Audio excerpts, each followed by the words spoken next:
saya mengajak lah, kira-kira ini ajakan saya kepada masyarakat Kangayan utamanya, ayo kita berzakat menggunakan uang gitu, karena itu lebih praktis gitu.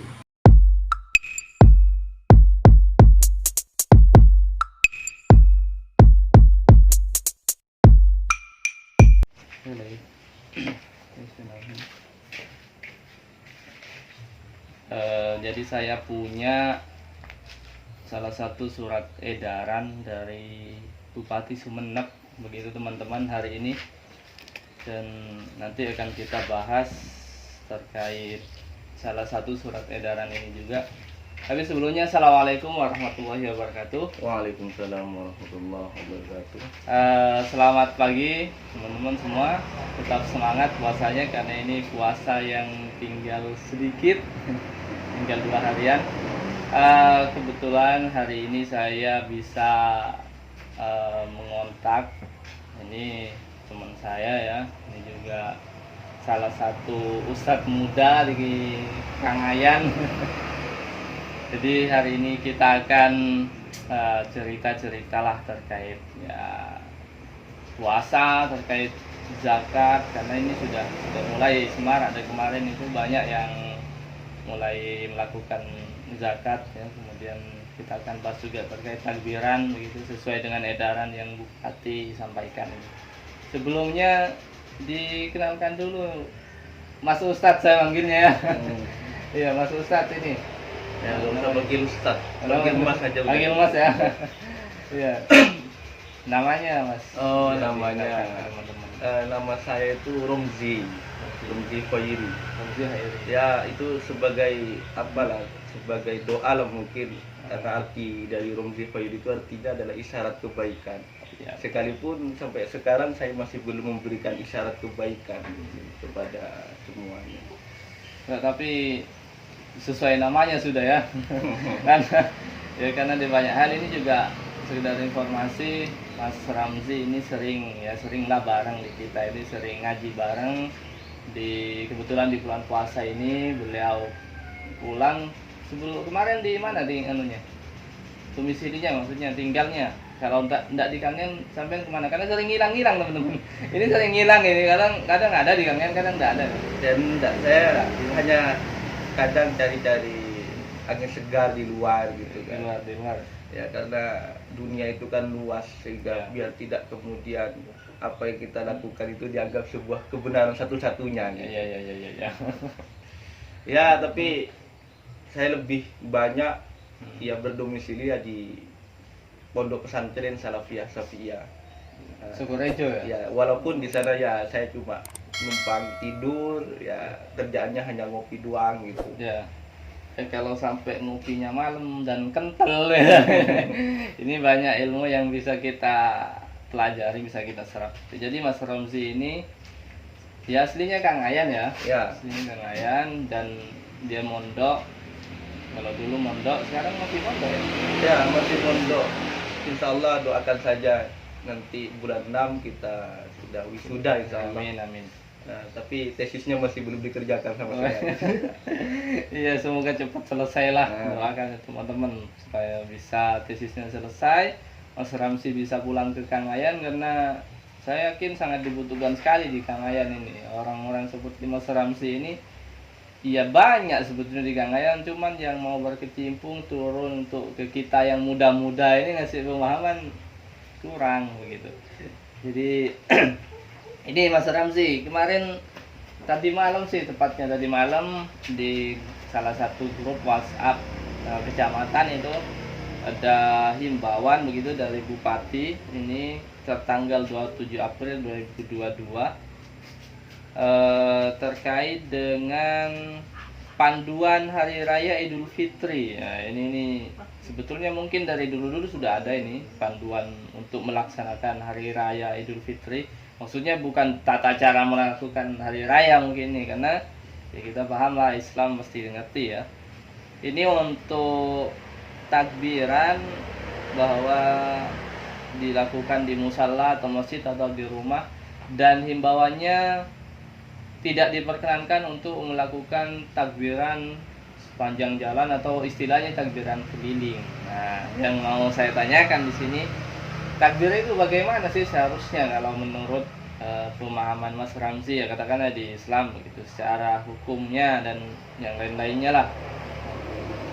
Eh, Sebenarnya ya kalau kita melihat kepada makna harfiahnya atau makna literal daripada takbir itu kan kita mengagungkan, membesarkan zat Tuhan gitu.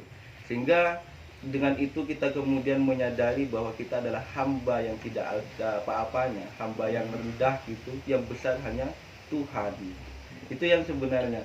Sehingga dalam takbir itu jangan sampai kemudian ada sifat takabur pada diri kita. Karena takabur itu hanya bisa dimiliki oleh Tuhan. Al-kibriya uridai, katanya Tuhan itu kan, kesombongan itu adalah merupakan selendang. Sehingga tidak sepantasnya kemudian kita sebagai makhluk untuk menyombongkan diri. Mungkin ada sisi benarnya juga, cuma kita kan tidak tahu pasti alasan daripada pemerintah kemudian memberikan himbauan yang seperti itu. Tapi yang jelas pemerintah tidak melarang takbir, hanya menertibkan. Cuma yang masih timbul pertanyaan di benak kita sebenarnya, kenapa sih kita tidak diperbolehkan takbir keliling? Apa alasan pemerintah? Itu yang sebenarnya perlu kita klarifikasi. Karena bagaimanapun juga kita harus selalu klarifikasi, kata Al-Quran itu dalam setiap persoalan selalu bertanya, biar kemudian kita tidak menyimpulkan sendiri. Kalaupun misalkan tujuan daripada pemerintah itu memberikan himbauan seperti itu, alasannya itu misalkan ya karena esensi daripada takbir ketika takbir keliling itu tidak ada, justru yang ada adalah berbuat keonaran, kemudaratan kemudaratan. Yang ada di sana adalah takabur, sehingga saling mengadu kekuatan antara kelompok satu dengan kelompok yang lain.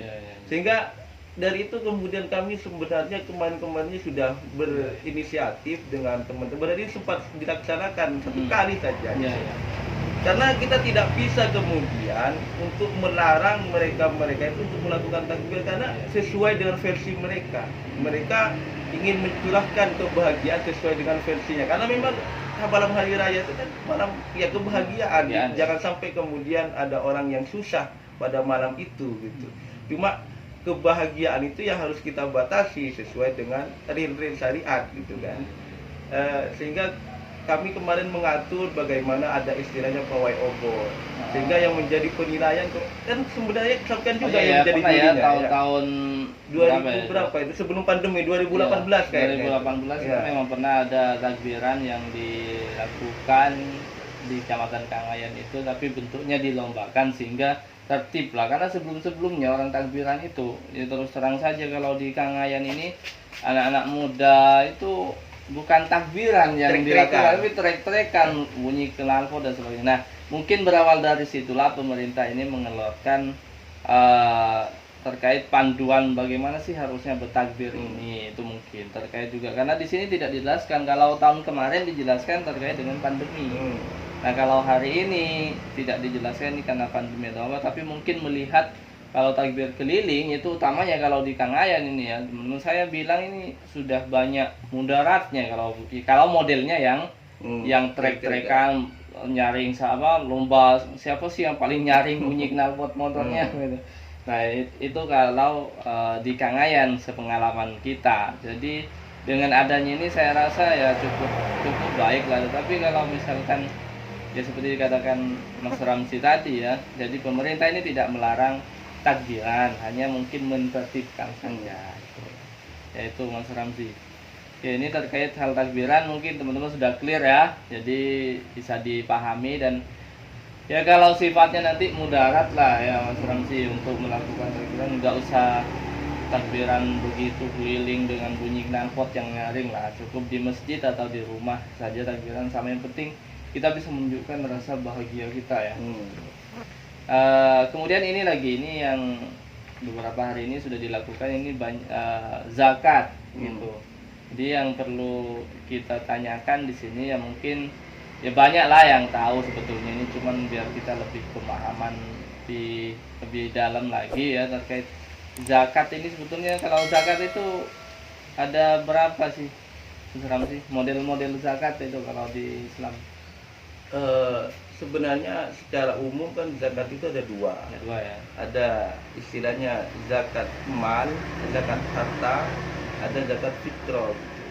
Kalau zakat mal itu adalah zakat yang itu diwajibkan kepada orang-orang tertentu dengan syarat-syarat tertentu dan diberikan kepada golongan tertentu. Ya.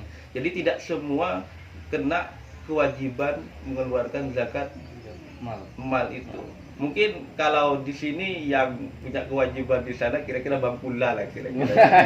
Ya, Karena di antara zakat zakat mal itu kan di antaranya adalah karena sebab adanya perniagaan, perdagangan gitu. Tapi ya kalau sampai mencapai kadar yang sudah ditentukan, nisab istilahnya. Nisabnya berapa nisabnya? Itu macam-macam, ada kan zakat pertanian, ada zakat perdagangan, ada zakat emas, dan itu macam-macam manunya nisabnya itu. Mungkin biar tidak terlalu panjang nggak usah dianu di sini. Ya. Tapi kita lebih sekarang fokus mungkin ke zakat fitrah. Zakat fitrahnya ya. Betul. Kalau zakat fitrah itu karena sekarang Ramadan. Ya. Dan zakat fitrah itu sebenarnya diwajibkan kepada seluruh umat Islam. Umat Islam semuanya baik. Bahkan kalau sekarang nggak ada budak ya, bahkan budak yang sebenarnya tidak memiliki terhadap dirinya sendiri, apalagi harta, tetap diwajibkan. Siapa yang kemudian wajib mengeluarkannya? Tuannya. Itu bukti bahwa memang zakat fitrah itu diwajibkan kepada seluruh umat Islam dengan catatan dia memiliki makanan atau kelebihan harta di malam hari raya dan di hari rayanya gitu. Kalau tidak punya kelebihan harta ya tidak wajib gitu. Jadi catatannya itu yang Ya, lebih harta untuk dimakan di malam hari raya dan hari raya bisa dikeluarkan ya, bisa berbagi istilahnya gitu. Itu untuk zakat yang zakat fitrah. Jadi semua wajib ya? Wajib. Semua wajib. Kalau yang nerima, siapa sih yang harusnya nerima zakat ini? Kalau semuanya orang Islam ini wajib zakat. Nah, kalau semua wajib yang menerima siapa? Sebenarnya kan begini, yang wajib menerima ya seperti yang ada dalam Al-Qur'an itu, Ya. Al-Asnaf As-Samaniyah istilahnya, golongan yang 8 itu. Tapi bagi saya mungkin yang paling ditekankan untuk zakat fitrah ini lebih ke fokus kita distribusikan kepada fakir miskin. Walaupun ayatnya memang mengatakan innamas shadaqatu lil fuqara wal masakin wal amilina dan itu sebenarnya memang iya ke sana, tapi kita kan melihat kepada tujuan daripada zakat itu sendiri. Karena katanya kan iuna'ul fuqara wal masakin wasaddu hajatihi. Jadi fungsi daripada zakat ini adalah untuk mencukupi kebutuhannya fakir miskin dan menutupi hajat-hajat mereka di saat malam dan hari raya itu. Nah, kalau di kita ini kan yang menerima zakat, katakan kalau di kita ini di daerah kita ya, kalau di desa Tangayan lah, orang yang benar-benar fakir miskin sampai tidak makan itu jarang sekali ada kalau di kita. Nah, biasanya kita itu datang untuk ngasih zakat fitrah itu ya macam-macam, ada yang ke guru ngaji, ada yang ya langsung ke orang-orang yang dirasa kurang mampu gitu. Nah, yang jadi fokus pertanyaan saya, kalau yang orang mampu saya jelas itu yang ngasihnya ke guru ngaji dengan catatan karena dia guru ngajinya anak saya misalkan, jadi saya harus ngasih zakat fitrah di guru ngaji. Itu gimana itu? Itu sebenarnya yang menjadi trending untuk setiap kali menjelang zakat fitrah gitu. Karena memang itu kan ada orang yang kemudian mau memasukkan kayak guru ngaji, masjid dan lain semacamnya itu masuk dalam cakupan fisabilillah. Nah, itu. Karena sabilillah itu masuk dalam dalam asnaf as-samaniyah yang berhak untuk menerima zakat, golongan yang 8 itu. Namun madzhabul arba'ah selaku panutan kita sebagai penganut aswaja NU lah, itu Imam Abu Hanifah, Imam Malik, Imam Syafi'i dan Imam Ibnu Hambal semuanya mengatakan bahwa fisabilillah itu maknanya adalah orang yang berjihad, yang berperang dengan sukarela di jalan Allah. Itu makna daripada sabilillah gitu. Tapi belakangan ini muncul kemudian penentang terhadap, kira-kira penentang atau pemaknaan yang berbeda dari fisabilillah itu daripada ulama yang empat ini, seperti misalkan Yusuf Al-Qaradawi. Yusuf Al-Qaradawi sampai sekarang kayaknya masih hidup beliau itu. Ya, masih hidup, dan beliau pernah ke Mahatali, Sukorejo gitu. Yusuf Al-Qaradawi itu. Beliau banyak kitabnya itu, di antaranya Fiqh Syam dan lain semacam. Beliau mengatakan bahwa fisabilillah itu bukan hanya semata-mata orang yang berjihad di jalan Allah, dalam arti berperang lah gitu, tapi dimaknai sabilul khair, jalan-jalan kebaikan, sehingga lebih umum maknanya gitu. Lebih umum maknanya. Ada yang kemudian menentang, kok masjid misalkan dikatakan fisabilillah, padahal dia tidak bisa menerima gitu kan, karena memang dia bukan manusia gitu yang bisa menerima. Tapi Yusuf Al-Qaradawi mengatakan bahwa itulah rahasia kenapa Tuhan menggunakan huruf fi. Itu dilihat, kalau kita di pesantren itu belajar istilahnya ilmu nahu dan sorof. Dilihat dari kajian gramatikal bahasa Arabnya itu bagaimana. Ini rahasianya kalau kita menggunakan fi katanya, sehingga tidak harus berwujud manusia. Kayak misalkan musola, lembaga-lembaga pendidikan itu juga masuk dalam cakupan fisabilillah katanya. Sehingga kenapa kok misalkan dulu itu hanya terfokus pada orang yang berjihad misalkan, yang berjihad di jalan Allah, tidak dimaknai kepada yang lain, karena yang mungkin yang terbesit dalam pikiran para ulama tempo dulu, karena memang itu yang sangat mendesak, sehingga arahnya ke sana gitu. Sebenarnya tujuannya sama gitu, sehingga kita tidak bisa kemudian mempertentangkan perbedaan ini, karena semuanya adalah muaranya adalah sama gitu. Sama tuh. Jadi makna fisabilillah dalam konteks sekarang seperti yang dikatakan oleh Yusuf Al-Qaradawi itu ya sabilul khair, jalan-jalan kebaikan gitu. Sehingga lebih, makanya dalam hadis kan dikatakan man kharaja fi talabil ilmi, gimana itu, kana fi sabilillah hatta yarji'a. Kalau orang itu keluar untuk menuntut ilmu, maka dia ada dalam barisan sabilillah sampai kemudian dia pulang gitu. Berarti kan sabilillah itu sebenarnya cakupannya sangat luas sekali gitu. Sampai kemudian ada yang mengatakan ayul jihad afdalu gitu.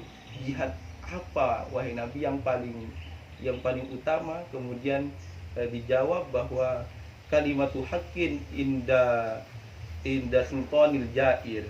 Jadi mengatakan perkataan yang benar di hadapan penguasa yang dolim, itu adalah merupakan jihad juga. Jadi dalam konteks sekarang mungkin yang lebih dibutuhkan itu bukan jihad secara fisik, tapi jihad secara pemikiran. Mengingat kan banyak sekarang kelompok-kelompok yang sebenarnya itu Islamnya, yang itulah yang kemudian menciderai Islam itu sendiri, yang katanya Islam itu adalah rahmatan lil alamin, tapi kemudian orang-orang di luar sana menganggap bahwa Islam itu adalah ya agama teror dan lain semacamnya, akibat karena ya ulah-ulah orang-orang yang ada dalam Islam itu sendiri. Sehingga itu yang perlu kita perangi, tapi jangan sampai diperangi secara fisik, tapi secara pemikiran gitu. Oke, kembali ke topik tadi, berarti untuk guru ngaji katakan berarti dia masuk dalam barisan sabilillah tadi, dan dia masuk ke dalam kategori berhak menerima fitrah gitu.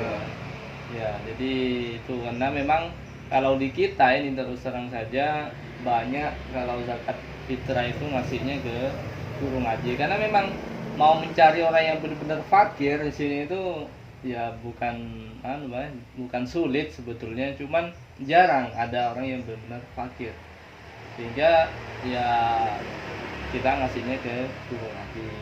Sebenarnya bagi saya begini, Gimana? untuk memaknai fakir miskin dalam setiap daerah itu untuk bagi saya ya, karena skripsi saya Ya. itu juga pernah membahas tentang redefinisi fakir miskin perspektif Madzhabul Arba'ah di Indonesia. Jadi kita diantaranya juga harus melihat UMR masing-masing daerah gitu kan. Diantaranya juga karena bisa jadi orang yang di sini misalkan punya penghasilan 3 juta itu dianggap sudah tidak miskin. Tapi bayangkan misalkan kalau di Batam punya penghasilan begitu itu tidak mencukupi kepada kebutuhannya. Sehingga kita perlu mendefinisikan ulang terkait tentang makna fakir miskin dalam konteks daerah Kangayan itu seperti apa. Karena kalau kita melihat misalkan harus tidak makan, masyarakat Kangayan semuanya makan gitu.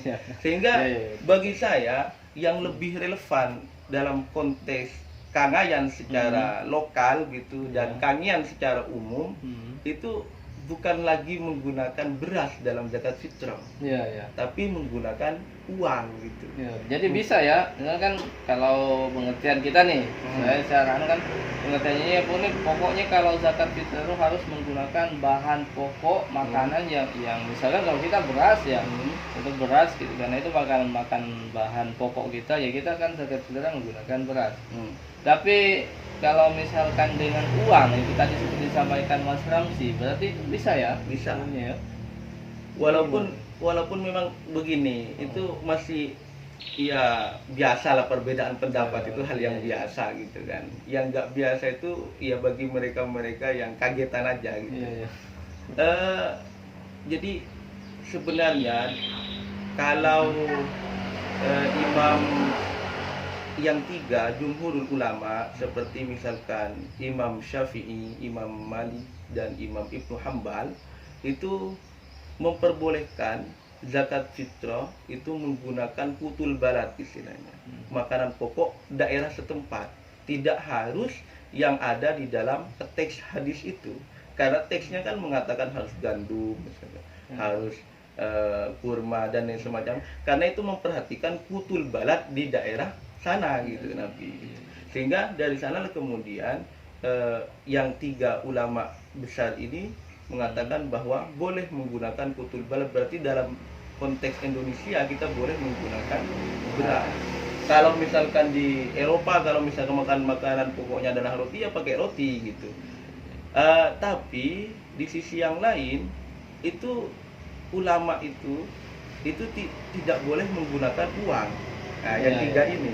Sementara Imam Abu Hanifah itu yang bersikukuh harus menggunakan yang ada di dalam hadis itu, tapi juga boleh mengeluarkan dengan nilai daripada kurma dan lain semacamnya.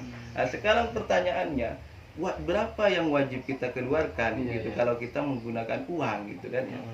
Sementara kalau saya pernah lihat postingan di, kalau nggak salah itu di PWNU Jatim, itu sudah menyimpulkan bahwa kalau kita mau menggunakan uang ya senilai harganya anggur, kurma dan lain semacamnya, itu tentu lebih mahal gitu. Karena mengikuti madhab Imam Hanafi, madhab Hanafi katanya. Tapi beberapa tahun yang lalu saya sudah mendengar penjelasan dari Kiai Afifuddin Muhajir yang sekarang beliau sebagai wakil Rois Am PBNU gitu. Beliau mengatakan bahwa ada sebenarnya ulama yang mengatakan bahwa boleh menggunakan kutul balad atau nilainya. Itu dari ulama madhab Maliki yang disebut dengan Abul Qasim. Abul Qasim itu mengatakan boleh kita mengeluarkan zakat menggunakan makanan pokok daerah itu atau yang senilai. Berarti kalau makanan pokoknya orang Kangayan adalah beras, kita boleh menggunakan beras dan boleh menggunakan nilainya beras.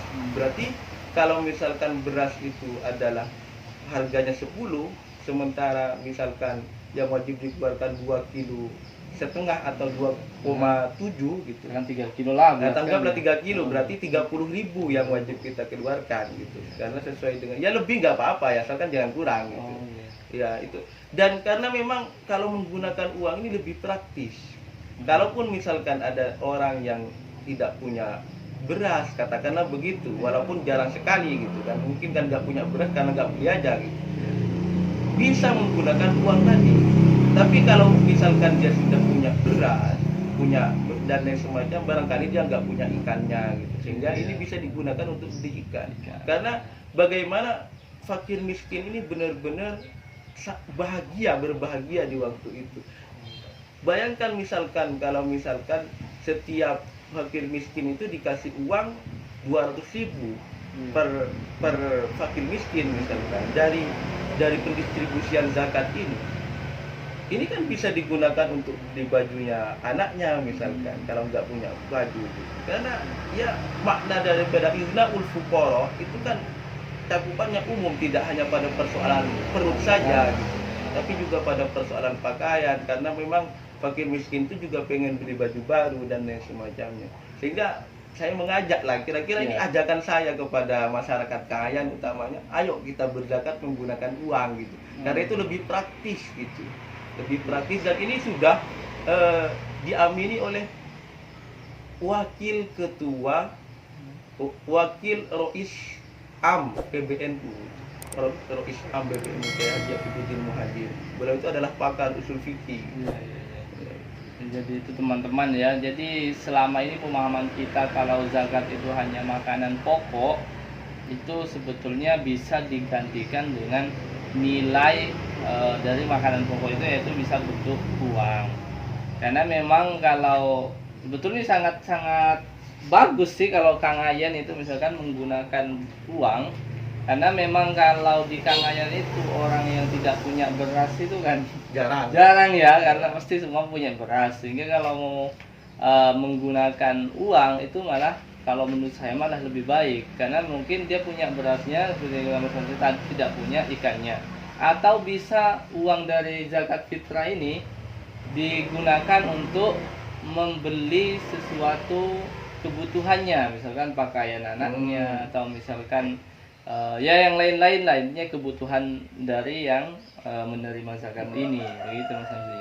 Jadi untuk teman-teman yang di Kangayan, jadi ini sudah ada ajakan tadi dari Mas Hamzi, kalau mau mengawali ya ayo kita zakatnya itu menggunakan uang saja begitu, karena dipandang itu cukup baik lah, cukup bagus lah daripada yang beras, kemudian terlalu banyak beras juga diterima yang tidak kepake juga kan nantinya itu. Ini terkait zakat Mas Hamzi, terima kasih penjelasannya ya.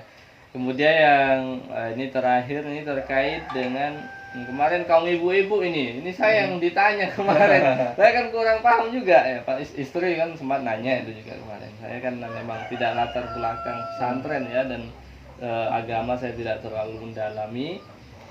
Penting katanya orang kayak asal aja itu. Jadi ditanyakan terkait puasa ini. Nah, puasa ini kan kalau ibu-ibu ada haid ya, ada haid, waktu puasa itu pasti ada haid. Jadi bagaimana sih atau mana sih yang lebih utama katanya, mengganti hutang puasa yang waktu haid itu apa langsung puasa Syawal dulu? Karena di mindset kita, saya bagi orang Madura itu ya, kalau habis puasa Ramadan kemudian dilanjutkan dengan Syawal yang hari baru ada telasan topak istilahnya, yang meriah kan telasan topaknya. Kalau tidak mengikuti yang 6 hari ini kayaknya kurang afdal lah. Nah, itu. Jadi gimana? Lebih utama membayar hutang puasa dulu apa Syawal dulu? Kalau pertanyaannya lebih utama mana, kita harus pahami terlebih dahulu bahwa mengkodok puasa Ramadan atau mengganti puasa Ramadan yang kita tinggalkan itu adalah wajib. Sementara puasa yang 6 hari bulan Syawal itu hukumnya adalah sunnah. Kira-kira mana yang harus kita dahulukan antara yang wajib dengan yang sunnah? Tentu jawabannya adalah yang wajib. Sehingga kalau ditanya lebih utama mana, lebih utama yang membayar hutang, tapi tidak berarti kemudian dilarang kalau seandainya mendahulukan yang puasa sunnah gitu, tidak dilarang. Cuma kalau ditanya lebih utama mana, lebih utama mengkodok terlebih dahulu gitu. Karena kan memang Syawal itu luas sekali ya, 30 hari lah katakanlah begitu, sehingga kita bisa puasa Syawal itu yang 6 hari itu bisa di akhir-akhir gitu. Walaupun bagi masyarakat kita yang sudah terbiasa di awal gitu kan rasanya gak enak ya, gak apa-apa, monggo silahkan gitu, karena memang kita tidak dilarang untuk mengakhirkan mengkodok itu, asalkan tidak sampai kemudian datang bulan Ramadan lagi. Kalau sampai misalkan datang bulan Ramadan lagi itu akan kena sanksi gitu. Kena sanksi itu kayaknya 1 mud gitu. 1 mud itu senilai 1 on atau katakanlah 6 on, katakanlah 1 kilo gitu per Ramadan. Ketika kita misalkan 2 tahun nggak mengkodok puasa kita, berarti di samping kita wajib mengkodok puasa yang telah kita tinggalkan, kita juga wajib untuk memberikan makanan kepada fakir miskin. Berarti setiap puasa itu setiap tahunnya itu adalah berapa tadi itu 1 mud atau seukuran 6 on atau katakanlah 1 kilo gitu. Berarti kalau 2 tahun 2 kilo kan dikit lah gitu sanksinya. Gitu. Jadi kalau utamanya ya lebih utama ganti dulu puasanya yang bolong itu, kemudian bisa lanjut Syawal. Tapi kalau rata-rata di kita ini memang kalau di Madura itu kan pokoknya setelah hari raya Idul Fitri itu langsung Syawal. Karena kadang kalau Madura itu lebih meriah di Tasan Topaknya itu hari raya ketupat itu biasanya. Jadi ini kemudian kalau dibarengkan kan niat mengganti hutang sama Syawal. Jadi pokoknya satu niat langsung puasanya bersamaan gitu maksudnya. Bisa enggak seperti itu? Nah, itu yang problem. Itu yang masalah, itu nggak boleh tasrifun niat, itu nggak boleh dalam persoalan ini. Karena puasa ini kan dianggap sebagai waktunya itu sempit gitu. Artinya dikatakan sempit apa? Karena hanya waktu ini bisa digunakan untuk melaksanakan satu puasa gitu. Sehingga tidak boleh kita kemudian menggabungkan antara niat puasa kodok gitu dan ini. Sama halnya ketika kita niat sholat subuh sekaligus qobliyah subuh misalnya. Ini nggak bisa itu. Nggak bisa. Yang boleh itu pada persoalan-persoalan yang lain, misalkan kita dalam bersedekah, misalkan niatnya begini, diperbanyak niatnya, itu nggak apa-apa gitu. Tapi dalam persoalan seperti puasa yang tadi, seperti misalkan sholat, itu nggak boleh kemudian menggabungkan sesuatu yang sebenarnya itu hal yang berbeda kemudian mau kita paketkan, kan begitu. Ya, ini sudah terjawab ya. Terkait dengan keutamaan puasa itu mana yang lebih utama, tapi pahalanya tetap didapat ya meskipun tidak langsung 6 hari setelah. Enggak, itu yang penting 6 hari karena di sana bersifat umum, jadi tidak harus berurutan karena hadisnya kan mengatakan man shoma ramadhana tsumma asba'ahu sittan min syawalin kana kasyamid dahri. Barang siapa yang sudah berpuasa 1 bulan di bulan Ramadan kemudian mengikuti atau ya apalah menyusuli setelahnya itu 6 hari.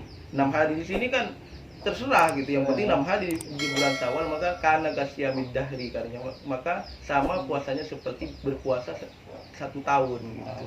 Jadi walaupun misalkan sekarang puasa, nanti 5 hari berikutnya puasa lagi, ya gak apa-apa gitu. Yang penting kan niatnya kita adalah puasa di bulan Syawal dan jumlahnya ya tetap 6 hari gitu. Jadi bisa misalkan sekarang 1 hari bisa lagi dan bisa itu. Karena yang kita cari kan sebenarnya adalah ganjarannya itu atau pahalanya. Karena setiap 1 kali kita melakukan kebaikan kan diganjar 10 kali gitu. Manja abil hasanati falahu asyru amsalihha. Jadi logika yang dipakai oleh ulama, berarti kalau 30 hari kita berpuasa, berarti 30 kali 10 300, dianggap 300 hari gitu melakukan kebaikan. Tambah 6 hari berarti 360, sementara 1 tahun itu adalah 360 hari. Nah, dengan begitu berarti kita sudah melakukan puasa selama, dianggap berpuasa selama 1 tahun. Oke. Jadi itu teman-teman podcast Kang Ayan ya, terkait pembahasan kita hari ini mulai dari tadi terkait himbauan yang dari Bupati ini takbir ya. Jadi kalau memang tidak urgent sekali harus turun ke jalan takbiran untuk mengekspresikan kebahagiaan kita ya, ya ndak usah, ikuti saja yang pemerintah. Pokoknya kita takbiran bersukacita di masjid atau di rumah gitu ya. Dan tentu pahalanya bisa mungkin lebih banyak karena sebelum ke masjid, masuk masjid sholat tahiyatul masjid dulu dan sebagainya.